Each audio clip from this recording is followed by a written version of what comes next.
City cable Hathway news కి స్వాగతం. Bulletin లో ముందుగా హెడ్లైన్స్ చూద్దాం.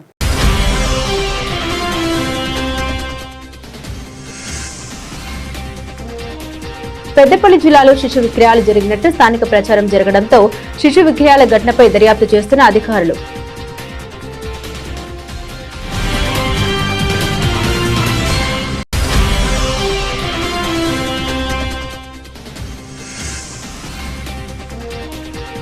కనిలో విషాద ఘటన, భర్త గాయాలను భరించలేక భార్య ఆత్మహత్య.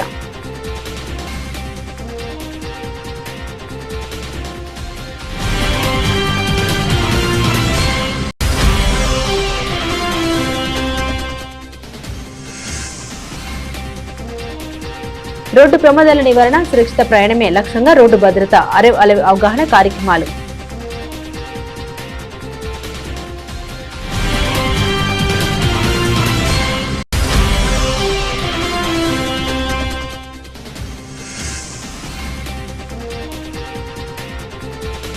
ఈ నెల 27న హైదరాబాద్ లో జరిగే సభను విజయవంతం చేయండి. ఐ కృష్ణ, ఈ నరేష్ల పిలుపు.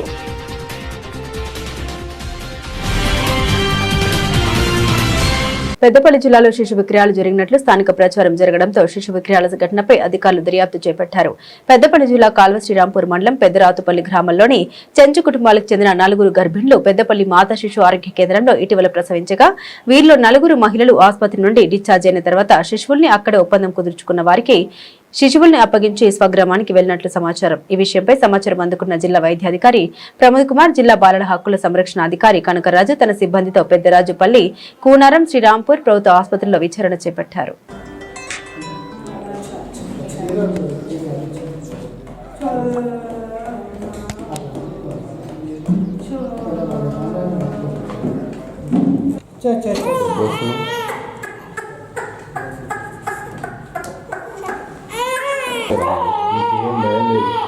మీ లుబ్బలు ఏమైనా ఉన్నది ఏం కదా.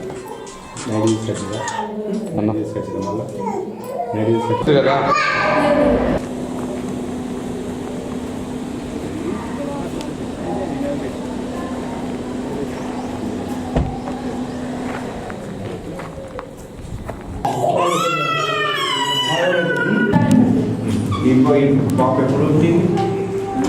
ఏ నెలలో పుట్టింది? ఏ నెల? ఎంత వయసు ఇప్పుడు? 2 నెలల 3 నెలల ఎన్ని నెలలు అంటారు సార్? 3 నెలలు. ఎక్కడ పుట్టింది? మీ ఇంటి దగ్గర. మీ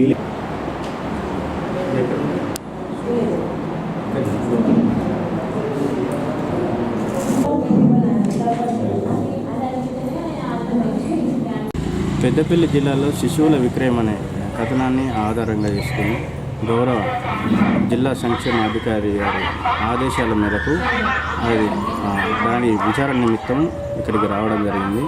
మొత్తం 4 పిల్లలని వార్తా కథనంలో ప్రచురించడం జరిగింది. కానీ మనకి ఇక్కడ 2 పిల్లలే గుర్తించడం జరిగింది. మిగతా వారిని విచారణ చేసి వారికి కనుక్కోవడం జరుగుతుంది. ప్రస్తుతం ఈ 2 పిల్లల్ని సిడబ్ల్యూసి ముందు ప్రవేశపెట్టి తదనంతరం వారి ఉత్తర్వుల మేరకు పిల్లల్ని రూమ్లో పెట్టడమా లేకపోతే తల్లిదండ్రులకు అప్పచెప్పడం అనేది జరుగుతుంది. వారిద్దరూ ప్రేమించి ఒకరినొకరు ఇష్టపడి గుళ్ళో పెళ్లి చేసుకున్నారు. అయితే అనుకోని ప్రమాదం ఆ ఇంట్లో తీవ్ర విషాదాన్ని నింపింది. 1 టౌన్ పోలీసుల కథనం ప్రకారం మంచిర్యాల జిల్లా తాండూరు మండలం చంద్రపల్లి గ్రామానికి చెందిన రిటైర్డ్ సింగర్ అనే ఉద్యోగి కంబాల భూమయ్యకు 3 కూతుర్లు 2 కుమారులు ఉన్నారు. పెద్ద కుమారుడైన కంబాల నరేష్ కు తన సింగరేణి వారసత్వ ఉద్యోగం ఇచ్చాడు. అయితే నరేష్ GDK1 ఇంక్లైన్ లో ట్రామర్గా ఉద్యోగం చేస్తుండేవాడు. నరేష్ 14 నెలల క్రితం తనకు దూరపు బంధువైన నిన్నెల మండలం గొల్లపల్లి గ్రామానికి చెందిన లింగంపల్లి మమతను వివాహం చేసుకుని ఉదయనగర్ లో ఓ అద్దె ఇంట్లో మొదటి అంతస్తులో ఉంటున్నారు. ఈ క్రమంలో శివరాత్రి కోసం ఈ నెల భార్య భర్తలు జాగారం ఉండి 16 నాకలేశ్వరం వెళ్లి అలసిపోయి ఇంటికి తిరిగి వచ్చారు. అలసిపోయిన నరేష్ ఇంట్లో పడుకోగా మమత వారి సమీప బంధువు వద్దకు నస్పూర్కు అదే రోజు వెళ్లింది. రోడ్డు ప్రమాదాల నియంత్రణ, సురక్షిత ప్రయాణం మరియు వాహనదారుల ప్రాణాల రక్షణను ప్రధాన లక్ష్యంగా తీసుకుని ప్రభుత్వం ప్రతిష్టాత్మకంగా ప్రారంభించిన అరేవ్ కార్యక్రమంలో భాగంగా పోలీస్ కమిషనర్ అంబర్ కిషోర్ జా ఆదేశాల మేరకు గోదావరి కని 2 టౌన్ పోలీస్ స్టేషన్ పరిధిలోని 18 ఇంక్లైన్ షిర్కే బస్ స్టాండ్ వద్ద గోదావరి కని 1 టౌన్ సిఐ ప్రసాదరావు ఆధ్వర్యంలో అలాగే మంతని ఎస్ఐ రమేష్ ఆధ్వర్యంలో మంతని ఓల్డ్ పెట్రోల్ బంక్ వద్ద విస్తృత స్థాయి అవగాహన కార్యక్రమాలు నిర్వహించారు. ఈ సందర్భంగా రోడ్డు భద్రతా నియమాల ప్రాముఖ్యతపై ప్రజలకు అవగాహన కల్పించారు. ఈ సందర్భంగా మాట్లాడిన అధికారులు అరేవ్ అలే కార్యక్రమం యొక్క ముఖ్య ఉద్దేశం ప్రతి వ్యక్తి సురక్షితంగా తన గమ్యస్థానానికి చేరుకోవడమేనని తెలిపారు. భారత గడ్డపై ఎర్రజెండా ఆవిర్భవించిన తర్వాత జరిగిన కమ్యూనిస్టు పార్టీ ప్రథమ మహాసభకు 100 ఏళ్లు నిండిన సందర్భంగా CPI new democracy party Telangana రాష్ట్ర కమిటీ ఆధ్వర్యంలో ఈ నెల 27న హైదరాబాద్లోని సుందరయ్య విజ్ఞాన కేంద్రంలో బహిరంగ సభ జరుగుతుందని, ఈ సభ విప్లవ శ్రేణులు, కమ్యూనిస్టు సానుభూతి పరులు అధిక సంఖ్యలో పాల్గొని జయప్రదం చేయాలని ఐఎఫ్టియు రాష్ట్ర అధ్యక్షులు I Krishna, CPI new democracy జిల్లా సహాయక కార్యదర్శి ఈ నరేష్లు పిలుపునిచ్చారు. ఈ సందర్భంగా గోదావరికని ఐఎఫ్టియు కార్యాలయంలో పోస్టర్ ఆవిష్కరణ చేస్తూ వారు మాట్లాడారు. భారత కమ్యూనిస్టు పార్టీ 1925లో తన మొదటి మహాసభ జరుపుకొని 100 ఏళ్లు పూర్తి అయిందని అన్నారు.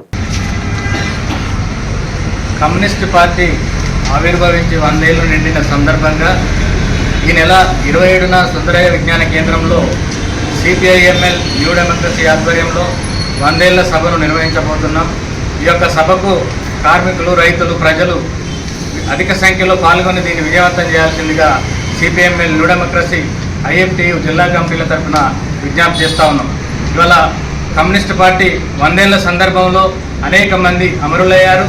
వారి రక్తంతో మరింత ఎరుపెక్కిన ఎర్రజెండా నాయకత్వంలో అనేక ఎకరాల, లక్షల ఎకరాల భూముల్ని పేద ప్రజలకు పంచి మరి పేద ప్రజల, కార్మికుల, రైతుల సమస్యలపై నిరంతరం పోరాడుతున్నటువంటి కమ్యూనిస్ట్ పార్టీ. కాబట్టి ఈ యొక్క సభను విజయవంతం చేయాల్సిన బాధ్యత మనందరిపైన ఉందని చెప్పి ఈ సందర్భంగా తెలియజేస్తాం. బెడెన్ పావెల్ పార్క్ నందు ఈ రోజు భారత స్కౌట్ అండ్ గైడ్స్ వ్యవస్థాపకులు శ్రీ బెడెన్ పావెల్ 169వ జన్మదినం మరియు వరల్డ్ థింకింగ్ డే వేడుకల్ని ఘనంగా నిర్వహించడం జరిగింది. ఇటు కార్యక్రమానికి ముఖ్య అతిథిగా RG one SO2 GM K Chandrasekhar హాజరై బెడెన్ పావెల్ విగ్రహానికి పూలమాల వేసి నివాళులర్పించారు. అనంతరం భారత్ స్కౌట్స్ అండ్ గైడ్స్ జెండా ఆవిష్కరించారు. ఈ సందర్భంగా వివిధ పాఠశాలల నుండి వచ్చిన 200 మంది స్కౌట్స్ మరియు గైడ్స్లతో శాంతి ప్రగతి యాత్ర చేశారు. ఈ సందర్భాన్ని పురస్కరించుకుని ముఖ్య అతిథి SO2 GM గారు మాట్లాడారు. ప్రపంచ చరిత్రలో బెడెన్ పౌల్ గారు ఒక నూతన ఒరవడిని స్థాపించి ప్రపంచవ్యాప్తంగా నిస్వార్థ సేవలో ఎందరికో స్ఫూర్తి ప్రదాతగా నిలిచారని అన్నారు.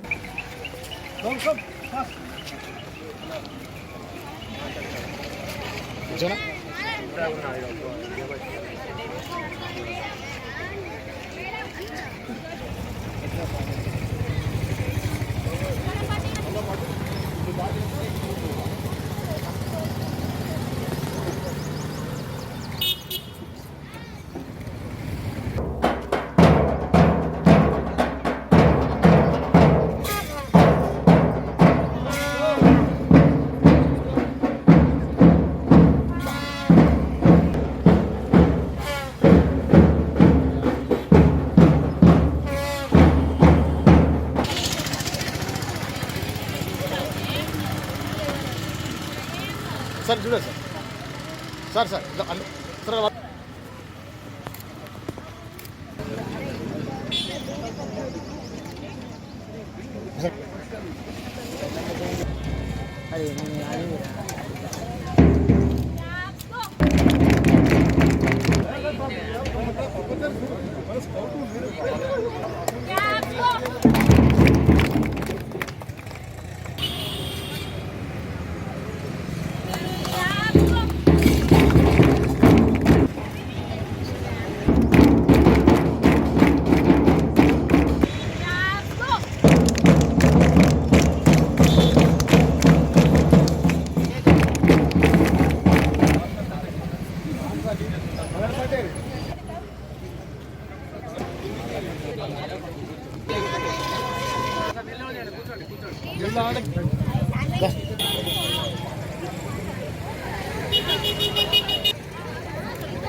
నల్గొండ జిల్లా కిష్టాపురంలో ఓ పెంపుడు కుక్క తన యజమానిపై చూపిన ప్రేమ అందరినీ కలిచివేస్తుంది. పార్వతం అనే వృద్ధురాలు శునకాన్ని పెంచుకుంటుంది.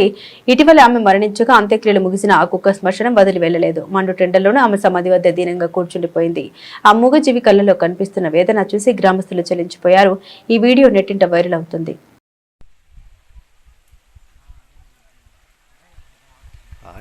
గోరికానే కాపలా అవుతుంది. ఇక ఎక్కడ పోతలేదు, మరి ఇటు పోతలేదు అటు పోతలేదు. మరి పోయినాక మరి నువ్వు ఉంటావు అయింది ఆమెదంటకు ఇక రా పోయింది అయిపోయిందిరా చేసేది ఏం లేదురా దా నడు దా రావా Telangana model school and junior college లింగాపూర్లో ఇంటర్మీడియట్ ద్వితీయ సంవత్సర విద్యార్థులకు ప్రథమ సంవత్సర విద్యార్థుల ఆధ్వర్యంలో ఫేర్వెల్ కార్యక్రమం ఘనంగా నిర్వహించబడింది. ఈ కార్యక్రమంలో ఉపాధ్యాయులు మరియు విద్యార్థులు ఉత్సాహంగా పాల్గొన్నారు. విద్యార్థులు వివిధ సాంస్కృతిక కార్యక్రమాలు, వినోదాత్మక ప్రదర్శనలు నిర్వహిస్తూ కార్యక్రమాన్ని సక్రమంగా నిర్వహించారు. ఈ సందర్భంగా సీనియర్ విద్యార్థులకు శుభాకాంక్షలు తెలియజేసి వారి భవిష్యత్ విజయాల కోసం ఆకాంక్షలు వ్యక్తం చేయబడినవని అదనంగా ప్రిన్సిపల్ పి సదానందం గారు మరియు ఉపాధ్యాయులు ఈ ఫేర్వెల్ కార్యక్రమాన్ని ఉద్దేశించి ప్రసంగిస్తూ విద్యార్థుల విద్యా ప్రగతి, క్రమశిక్షణ, భవిష్యత్తు లక్ష్యాల సాధనపై మార్గదర్శకత్వం అందించారు.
తనపై అకారణంగా దాడి చేసిన గన్మెన్ ప్రవీణ్ తన క్లయింట్ డబ్బును ఎన్నికల డబ్బుగా చిత్రీకరించి తన పరువుకు భంగం కలిగేలాగా వ్యవహరించిన 1 టౌన్ సిఐ ఇంద్రసేనారెడ్డిపై చర్యలు తీసుకోవాలని గోదావరికని న్యాయవాది మార్కపురి తిలక్ ఆదివారం జాతీయ ఏసీ కమిషన్ సభ్యులు వడ్డేపల్లి రామచంద్రకు ఎన్టీపీసీ జ్యోతి భవన్ లో వినతి పత్రం సమర్పించారు. ఈ నెల 10న కోర్టు విధులు ముగించుకొని ఎల్బీ నగర్ లో తన నివాసానికి వెళ్తుండగా 1 టౌన్ సిఐ ఇంద్రసేనారెడ్డి సమక్షంలో గన్మెన్ ప్రవీణ్ తనపై దాడి చేసి తన వద్ద గల క్లయింట్ కి సంబంధించిన 47,500 తీసుకుని మొబైల్, తన ద్విచక్ర వాహనాన్ని స్వాధీనం చేసుకున్నారని పేర్కొన్నారు. బులెటిన్ ముగించే ముందు హెడ్లైన్స్ మరోసారి.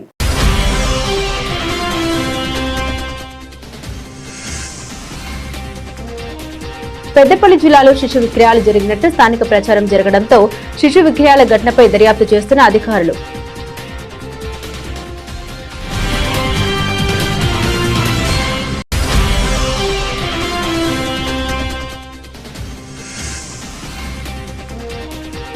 కనిలో విషాద ఘటన, భర్త గాయాలను భరించలేక భార్య ఆత్మహత్య.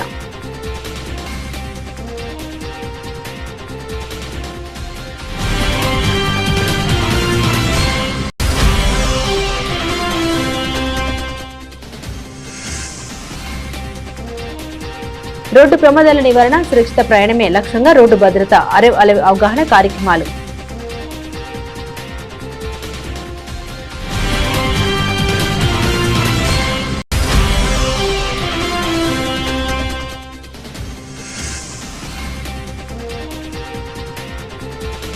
ఈ నెల 27న హైదరాబాద్ లో జరిగే సభను విజయవంతం చేయండి. ఐ కృష్ణ, ఈ నరేష్ల పిలుపు.